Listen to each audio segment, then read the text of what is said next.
Sniper on the Eastern Front, the Memoirs of Sepp Allerberger. Chapter 3, A Taste of Trench Warfare at Nikopol. I was under the immediate instructions of my company commander and found myself repeatedly at the center of the fighting. The distance between ourselves and the enemy often shortened so swiftly that I put aside my sniper's rifle after a few rounds in favor of the MP-40. I always carried the machine pistol slung across my back for those difficult situations in which the front lines dissolved into a general melee. Under 30 meters, the telescopic sight was only of limited use because the visual field it offered was too narrow. Aiming over open sights below the telescopic mounting was also impractical because the sight masked most of the field. These situations were very awkward for the sniper. He had to keep a close hold on two weapons and because of it ran a special danger of being identified as a sniper, and accordingly a priority target. Fighting would die down towards evening, but the tension rarely fell away, for the Russians made no secret of their moves to reorganize, and we knew that a resumption of activity was only a few hours away. Here, the sniper was particularly valuable, for with the occasional well-aimed, long-range shot, he could force the enemy to maintain his distance.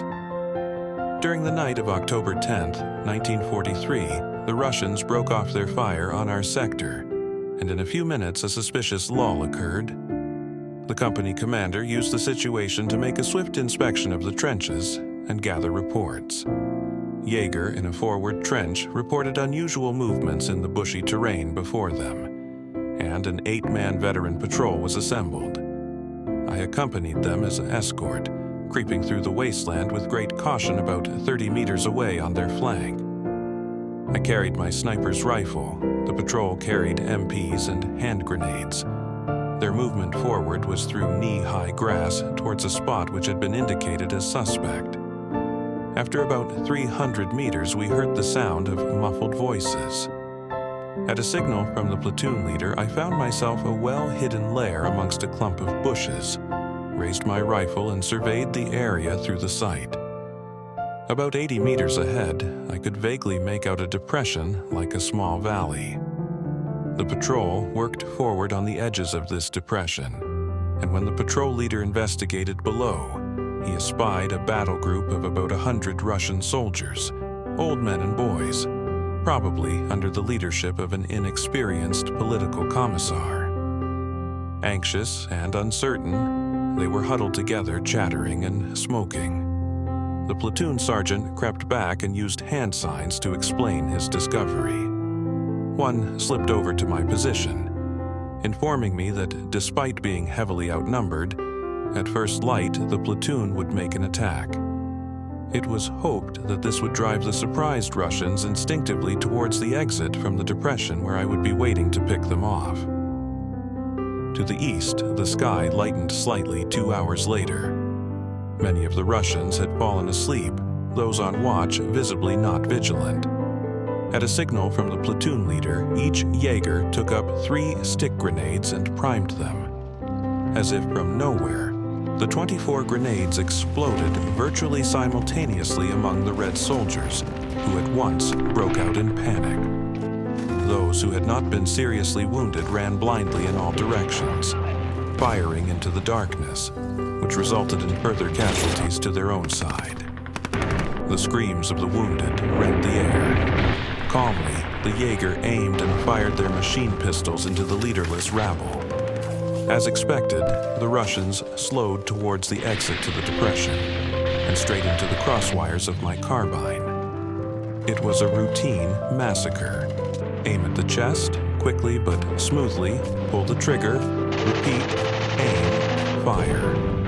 Round after round found its goal with deadly certainty. 5 were already dead, sprawled across the grass.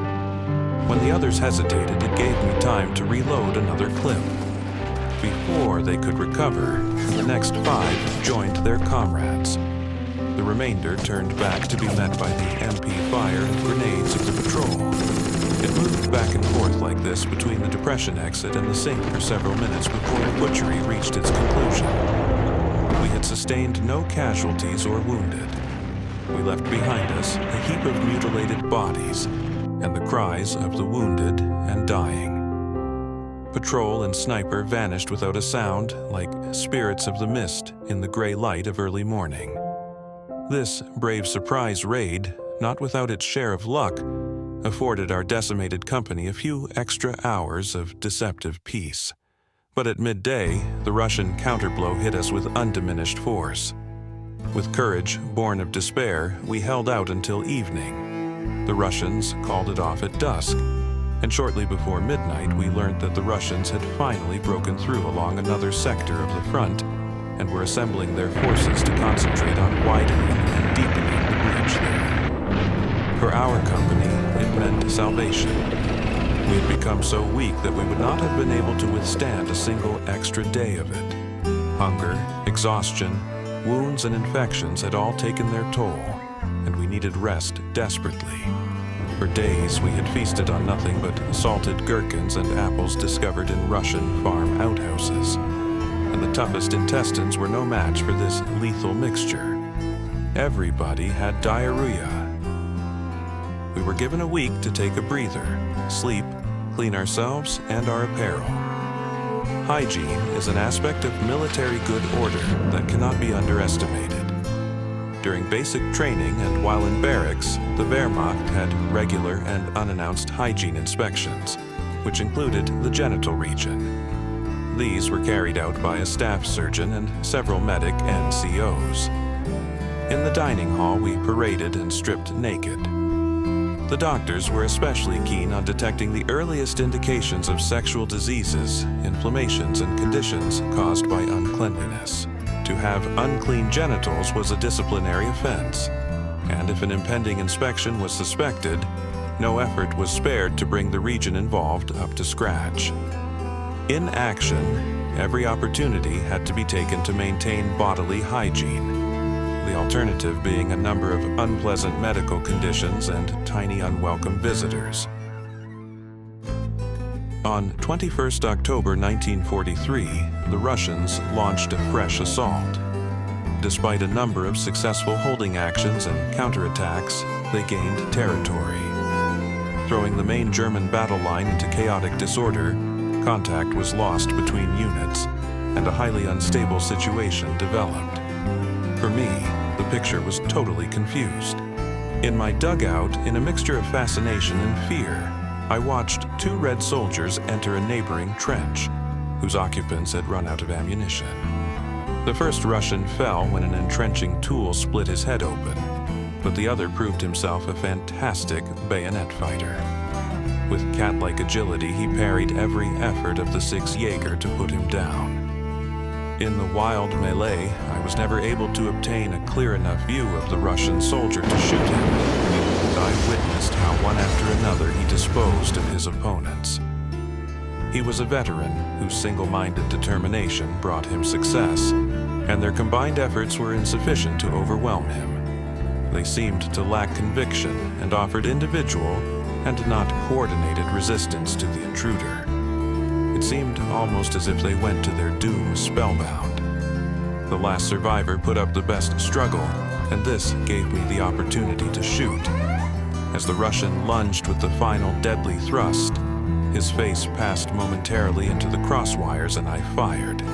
The German infantryman stared almost incomprehendingly at the burst head of the Russian, destroyed by an explosive round. Bone fragments and strips of cerebellum had sprayed the German's face and uniform. A combination of fear and relief at his unexpected salvation seized the man. Inspired by a new will to live, he sprinted for my dugout and made it. This incident exemplifies what is required of the good sniper. More than practical shooting ability, he needs a high degree of self-discipline, enabling him to respond correctly to apparently hopeless situations. In action, the military sniper is more valuable for precise and sure weapons handling in routine infantry combat than laying in wait for a single kill. For this reason, by tradition, snipers had always been recruited from among veterans in the field rather than from green marksmen steeped in theory. The career of a young sniper fresh from training was 15 to 20 rounds on average before he fell in action. The principal reasons for failure were choice of hide, lacking secure escape route beyond view of enemy, aversion to zigzag sprints through enemy mortar fire, firing too many rounds from the same position. If a sniper was spotted, as a rule, he came under fire from enemy heavy infantry weapons. Under mortar fire, without the opportunity to withdraw unseen, his only option was to sprint. This was dubbed Hasensprung, the hare's jump, and involved suddenly leaping up to dart in wild, irregular zigzags to the nearest dugout. The run through enemy fire required great presence of mind and nerves of steel. Inexperienced snipers who remained quaking in their boots were soon killed off. Despite the great efforts of the 3rd Guards Division, the Red Army made such inroads to the south of the division that an encirclement threatened. 6th Army was split in two, enforcing an immediate retreat to the far banks of the Dnieper to establish a new defensive line and ward off disaster. As usual, Oberkommando des Heeres, or OKH, German Army High Command, deliberated far too long, and when the order to fall back on the Dnieper finally came on 31st October 1943, the Russians had already driven a broad wedge through the German front and were poised for the decisive thrust. At Nikopol, a bridgehead was to be set up to keep open the manganese mines and ensure the production and supply of the ore for as long as possible. The bridgehead was composed of 9 divisions, including 3rd GD, all reduced to about a quarter of their authorized size in men and materials. We were allowed 3 weeks to dig in and organize our defenses. Supplies were resumed, but only in modest quantities, and included a supplementary item of uniform in the shape of cotton-padded reversible camouflage suits. One side white for snow conditions, the other having a camouflage pattern. Our initial joy at this issue of warm winter apparel quickly evaporated. The thin outer material tore easily. It was not impermeable, and during rainfall the padding became saturated, making the suit uncomfortably heavy and destroying its protective effect against low temperatures. In really low temperatures, the cotton froze. The new fur-lined boots had similar drawbacks and additionally provided parasites with an idyllic environment. The suits were useful only when the wearer was required to remain immobile in dry cold. The voluminous cut enabled it to be worn over the field gray uniform, but here one sweated profusely at the least exertion. And since the material was impermeable, it gave rise to colds and associated disorders. Once the warmer weather set in, hundreds of discarded suits finished their useful life, strewn along the route of the division's retreat. Thus, the theme of cotton-type camouflage suits was resolved for the duration by 3 GD. We were much better served by warm underwear, blankets, and tents. In the spring of 1944, I persuaded the regimental tailor to make me a camouflage smock from a tent, and this served me well for a long period. I also had a light white camouflage suit made for the snow. This was easy to roll up and carry. The thin cotton was so light that it did not interfere with my movements even when wet, and it dried as quickly as the smock.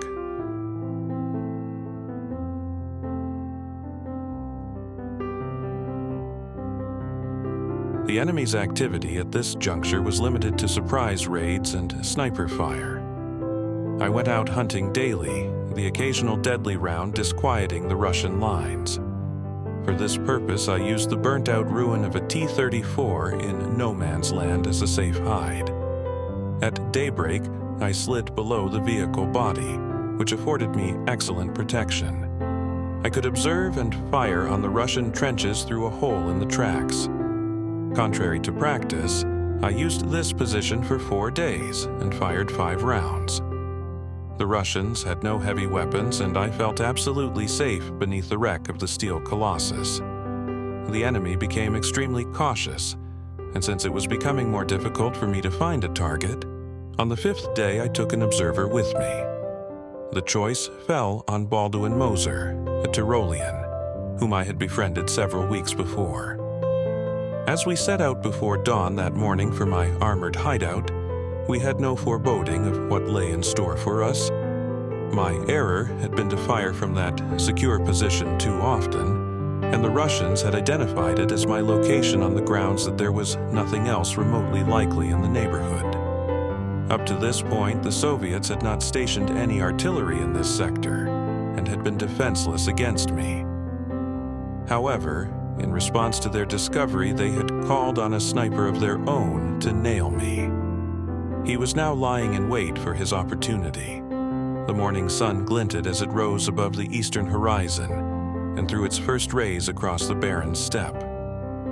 Balduin and I had settled in below the T-34 and were now carefully scrutinizing the enemy positions for a victim, perhaps one recently arisen from his sack and emptying his fruit tin over the trench parapet without a thought for the possible dangers. Probably, it was no more than the merest reflected glint of sunlight from binoculars projected a little too far forward, which alerted the Russian sniper to the fact that our position was occupied. Aiming the crosswires of his telescopic sight at the spot where he had seen the flash of sunlight, in his well-camouflaged position he awaited his opportunity. Seconds later, he fired. It so happened that we identified each other in the same instant, for Balduin was whispering to me. 2 fingers right near the little hump. There's a movement. The bullet struck the binoculars in Balduin's hands and exploded against his mouth, destroying the lower part of his face. He stared at me in panic, gurgling blood. A second round exploded between us on the ground.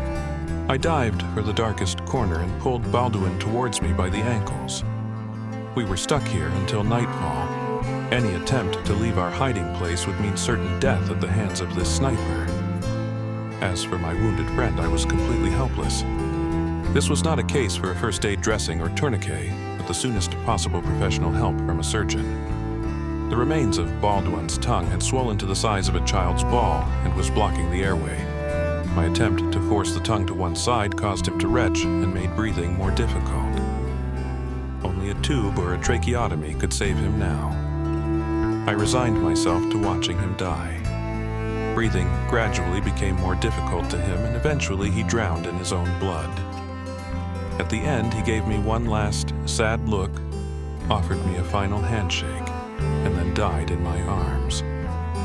I maintained a death watch over Balduin until night fell.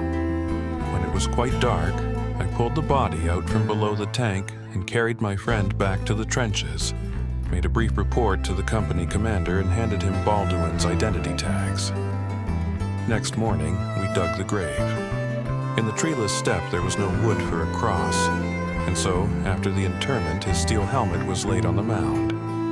The same night, the wreck of the T-34 was wired for explosives and blown up next morning, the purpose being to avoid having the Russians shell it and so endanger our trenches.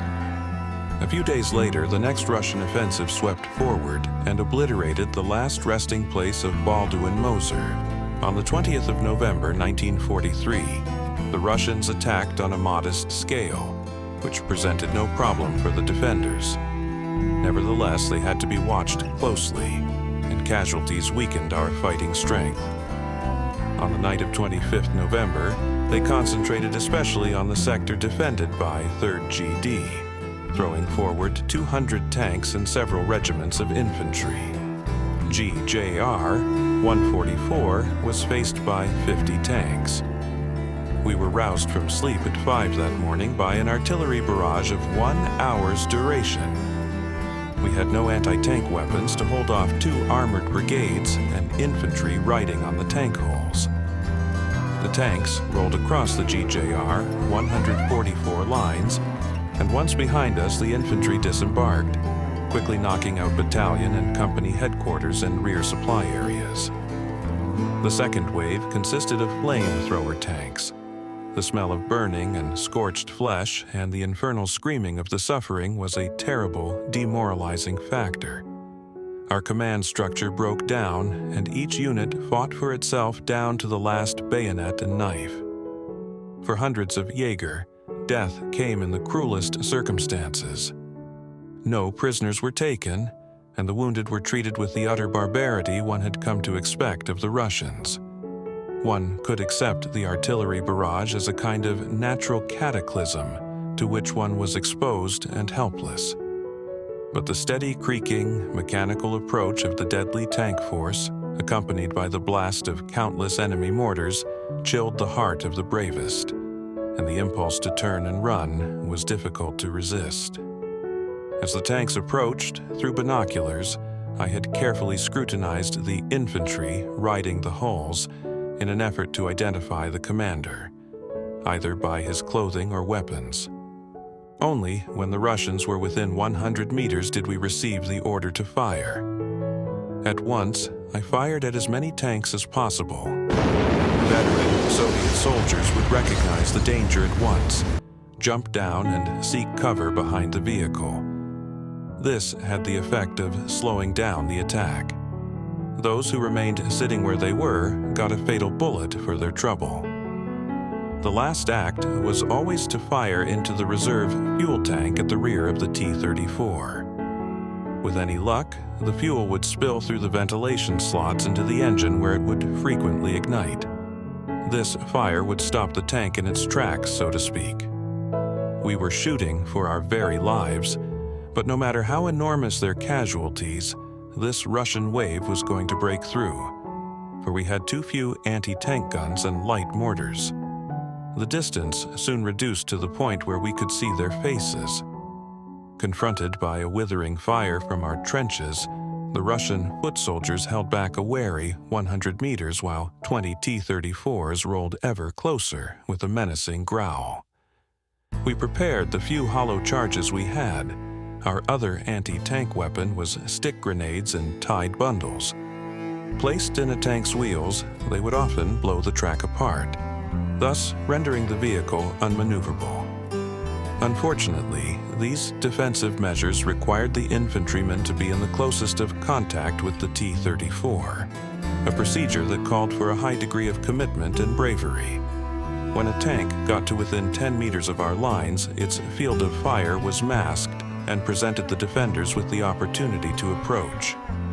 They had to be nimble, for if the tank crew spotted the trench, they would maneuver across it, twisting and turning the tank so as to collapse it and bury the occupants alive. For this reason, only battle-hardened veterans were trusted with anti-tank devices.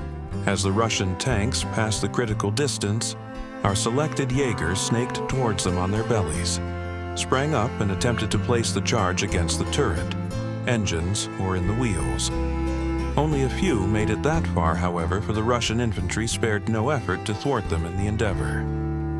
5 of the Colossi fell victim to explosions sufficient to immobilize them, but the other 15 rattled and screeched through our lines as we cowered low in our foxholes and trenches. Not every man kept his nerve. Now and again, someone would take to his heels in an attempt to flee the danger, only to be mown down by the Russian infantry. I watched as a comrade 30 meters away made a run in wild zigzags towards a neighboring trench. 15 meters short, his legs were riddled by an MG burst. Propping himself on his elbows, he tried to drag himself the remaining distance, while a T-34 headed straight for him. For a moment he paused, gathering his strength for a last desperate effort. With great presence of mind, he allowed the steel monster to approach and, a few meters short, hurled himself aside.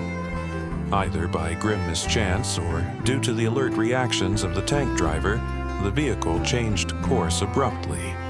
The tracks crushed and then entangled the man's legs. The mechanical system drew him into the innards and mangled him to death. To our bewilderment, having crossed through our positions, the T-34s kept on going, instead of turning to sandwich us between Soviet armor and infantry as expected. The only explanation was a breakdown in communications or an overestimation of our ability to resist. As the tanks disappeared towards the rearward lines, we geared ourselves to tackle the Russian soldiers of foot, who were rushing our lines shorn of protection. Snipers, who were both hated and feared, were tortured to death if captured. Accordingly, at every impending attack, I decided how I would get rid of my sniper's carbine with its telltale telescopic sight should the need arise, and I had prepared a hiding place for it among some ammunition boxes. Shortly before the wave of Russian attackers reached our trenches, I concealed it and took up an MP-40 instead. With a rousing "Hurrah!" the Reds threw themselves upon our positions, and merciless hand-to-hand fighting broke out. Driven by a primeval instinct, we embarked upon an orgy of infighting. Here, a rifle butt smashed into a face. An MP burst transformed a stomach into a bloody, steaming mass. A shovel edge clove a man's shoulders. Bayonets and knives stabbed and ripped. Against a backdrop of death cries, groans, screams, the occasional pistol round, gunsmoke, sweat, and blood, we abandoned our humanity. Like a sack of potatoes, a mortally wounded Russian fell into the trench. His ribs intercepted a bayonet jab from a comrade, which had been intended for me. The bayonet tangled in his body, and the Soviet tugged to free the weapon a second too long. Pushing the first Russian away from me, I let the second have the full force of my iron-capped mountain boot in his testicles. A crack told me that I had split the pubic bone. Screaming, his face contorted with pain, the Russian fell on his back. I fell on him, pressing my thumbs to his windpipe. In response, he gurgled, eyes bulging from their sockets. From the corner of my eye, I saw a dark shadow lunge at me. Ducking instinctively, my steel helmet took the force of a blow, struck with the butt of a rifle. Slightly stunned, I rolled to one side and crossed my arms in front of my face to parry the next jab. A burst of MP fire raked his back, spattering me with blood and ribbons of intestine. As I jumped up, I saw a Russian bayonet stab into the kidneys of the Jaeger who had saved me. In terrible agony, he froze like a column of salt. The rifle of the dead Russian was at hand, and, snatching it swiftly, I rammed the iron-ended stock into the face of the third enemy soldier before he could free his bayonet. Blood seeped from the amorphous mass which had once been his face, and it was an easy job to deliver him the coup de grace. Amid this raging carnage, I lost all sense of time, horror, and pity. Shortly before, I had been sprayed in the face with earth when an enemy grenade exploded nearby, and felt a light blow to my nose and jawbone. Only now, as the fighting ebbed, did I taste the blood and become aware of the sticky mass on my face and neck. A handful of German infantry stood surveying a medieval-like battlefield of groaning, crying, dying, and dead soldiers. "Sepp, you've been hit. Let's have a look at it," a comrade said. My right nostril had been split and a number of tiny metal splinters had lodged in my lower lip, but there was no time to seek medical aid, for with shouts of "Hurrah!" the next wave of Russian infantry was approaching from afar. The few of us still able to fight closed ranks. Gathering up the weapons and ammunition of our fallen, we occupied an earth bunker about 200 meters behind the front line. Prudence dictated that I should leave my sniper's rifle behind in its hiding place. In the ensuing melee, we succeeded in holding the bunker, but another group was not so fortunate. 20 Jaeger had been cut off and were forced to occupy a forward trench, from where they offered stout resistance until their ammunition ran out. The 5 survivors surrendered to the enemy, and we watched as they were hustled away with kicks and blows from rifle stocks. The 15 Russian tanks, which had combed through our lines and kept going, came to a sorry end when ambushed by 2 SP guns and an 88. This removed the threat to our rear. We received a signal from company that the 2 SP guns had been sent forward, and on their arrival would launch an immediate counterattack to tie down Russian forces in the sector for as long as possible. Both sides were in the process of reorganizing. For the time being, I was armed only with the standard K98K rifle without telescopic sight. But even so, using the occasional well-aimed reminder, I forced the Russians to keep their distance. In this kind of situation, there is no opportunity to camouflage. The sniper seeks out a protected lay with a good field of fire and continues to shoot from this position amid his comrades until spotted and targeted or the battle line changes. It took an hour for the SP guns to arrive. An attack plan was quickly decided upon and we moved out. 80 Jaeger afforded cover by the SP guns were to attempt the recapture of our forward trenches. For the moment, the Russians had made a tactical error and were not able to reinforce their depleted units. Visibly surprised by the counterattack, they took to their heels and were soon back in their original positions. I discovered my sniper's rifle undamaged among the ammunition boxes where I had left it. The impetus of his attack convinced the SP gun's commander to keep on going for the Russian lines. With my carbine, I maintained a rapid, accurate fire aimed at senior enemy personnel, hampering their efforts to assemble some kind of effective defense. Bereft of their tanks and lacking heavy infantry weapons, their line began to crumble piecemeal. As they withdrew further, I attempted to inflict the maximum casualties, and I lost count of the number that fell to my shooting. When the chance arose, I reported to a dressing station to have my wounds looked at. My nose received stitches and a plaster. The metal splinters in my lip were drawn out using a magnet. The wounds hardly merited a few days of convalescence, and so I remained at the front. Our attack was driven home with determination, and the Soviet defense line began to dissolve. I was assigned to a 12-man platoon to clear a stretch of enemy positions. We encountered no resistance and found only dead and badly wounded enemy soldiers. However, we remained alert, for there were a number of well-built lower workings that might have concealed an ambush force. Cautiously, and watching to all sides, we approached one of these workings, from inside which issued some gurgling noises. A Jaeger called out in Russian that anybody inside should come out at once with his hands up, and when nothing happened, he fired a burst from his MP-40 into the gloom. Still, nothing stirred, although the gurgling noises continued. Gingerly, he felt his way forward. There was a chink in the ceiling which served to throw a pale gleam into the room ahead. Scarcely had he put a foot inside than he cried out in horror. We were confronted by a scene of ghastly cruelty. The 5 Jaeger, whom we had seen taken away from their trench as prisoners, were gurgling in their own blood. The Russians had cut their throats, not wishing to draw attention to their presence by shooting the men instead. Their arms and legs trembled uncontrollably. Their hands clawed helplessly at the dirt floor. They were beyond help, but it was an age before death brought an end to their suffering. It was experiences such as these which made one hard and ruthless towards the Soviets. The question of whether this kind of shot or that was ethical faded into irrelevance when the recipient was this particular enemy.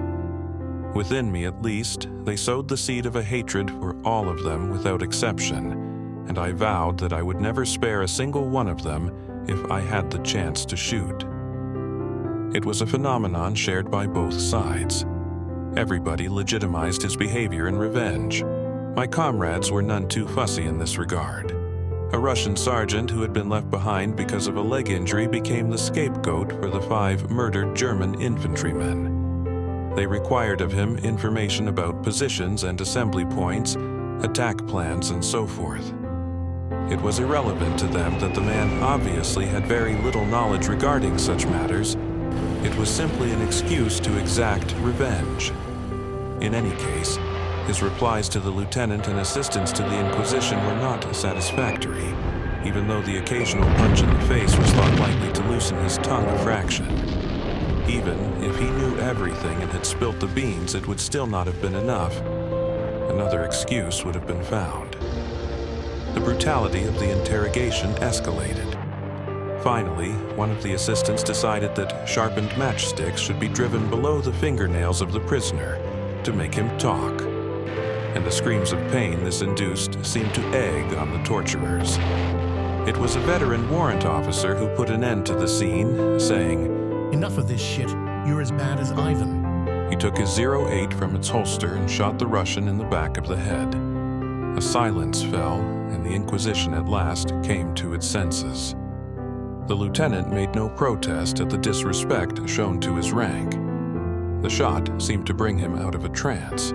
While German losses in men and material were never fully made good, the Russians could call upon seemingly bottomless reserves from the hinterland, and on the 19th of December 1943 they unfolded a fresh offensive against the Nikopol bridgehead. For the purpose, they had 10 full divisions supported by fighters and bombers unopposed in the air. Like incoming surf, the endless waves of tanks and infantry swept towards the German lines, and after 12 days of unceasing assault, 3. GD was virtually wiped out. On some sectors of the front, 1 or 2 German infantrymen were asked to defend 100 meters of front under pressure from a force 50 times their number. Even the most battle-hardened veteran was affected by the stress of living in perpetual fear. On the last 2 days of 1943, elements of GJR 144 began to crack. In the face of this very dangerous development, the regimental adjutant and ordnance officer toured the front line aboard a motorcycle combination in an attempt to rally spirits and urge the men to hold on. I was with 7 144ths, which had held off unceasing attacks for days. Constantly changing my position, I loosed off the occasional deadly round to keep the Russians under cover and afford my comrades some respite. By some miracle, I continued to survive all bombardments unscathed, aware of our horrifying casualty rate. It was when isolated singly or with only one comrade in a trench complex, the lines of communication and supply having broken down, that panic would suddenly seize the occupants. Anything could be the catalyst: lack of ammunition, the sudden realization that one was totally alone, the loss of contact to the command post, the wounded left untreated, the sight of other trenches being abandoned. Even though I had the invaluable advantage of being at liberty to wander our sector, now and again I felt the almost irresistible impulse to get away from the front line to the relative safety at Company HQ. Whenever I dropped in on a stretch of trench, the relief of the occupants was only too visible. Their garrulous talk and questions as to how things stood where I had just come from had about them the stench of imminent disaster. I found a dugout staffed by a solitary MG gunner. His nerve had gone. "Sepp, take me with you," he begged in despair. "Shit, they don't come for the wounded anymore, and we get no ammunition or food." At that instant, we heard the snarl of an approaching motorcycle and watched as its Hauptmann rider laid the machine on its side and sprinted in a zigzag towards us.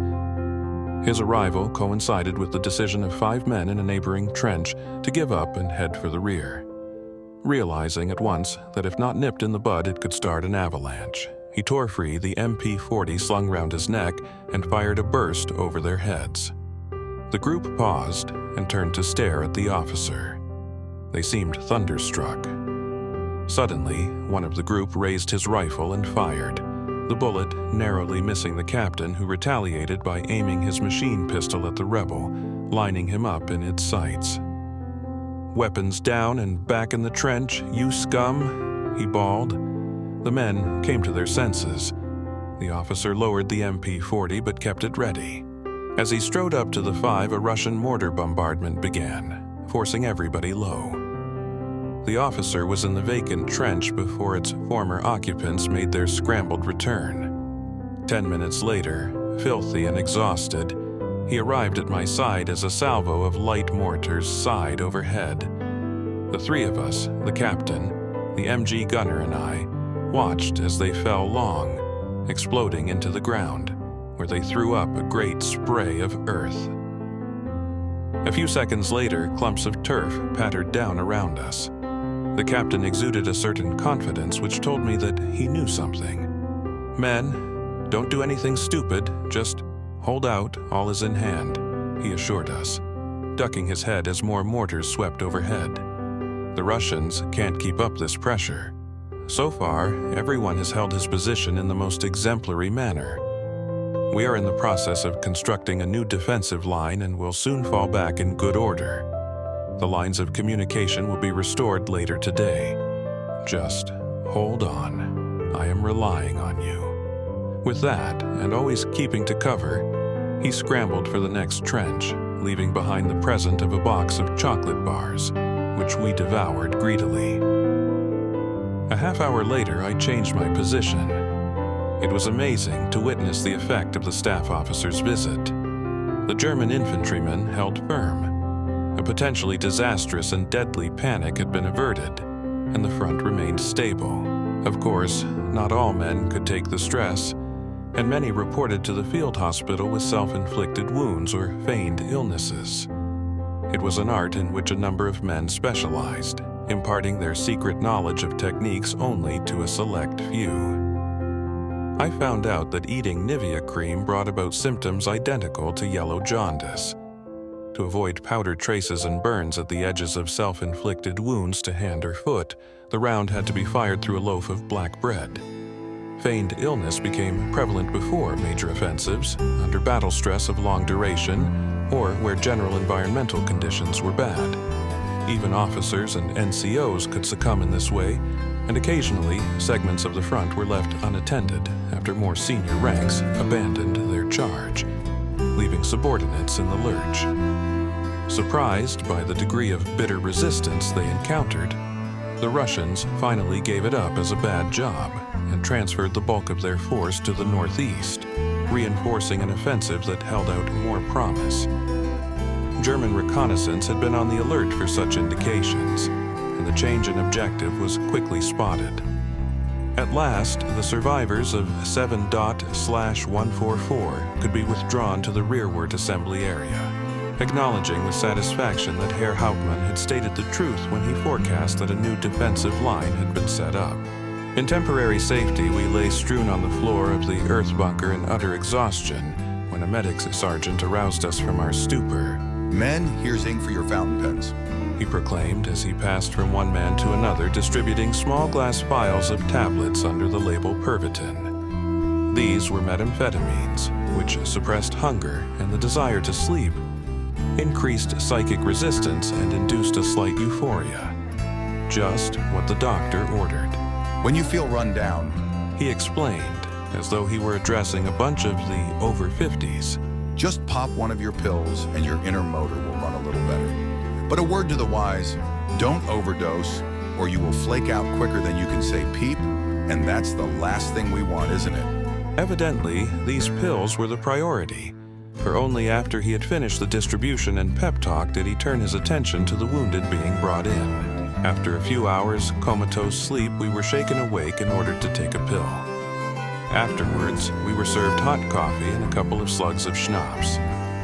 This mixture was making itself felt by the time we were on the road for the defensive line, and to burn off the worst of our strange mood, after half an hour we were ordered towards the Russian offensive at the double.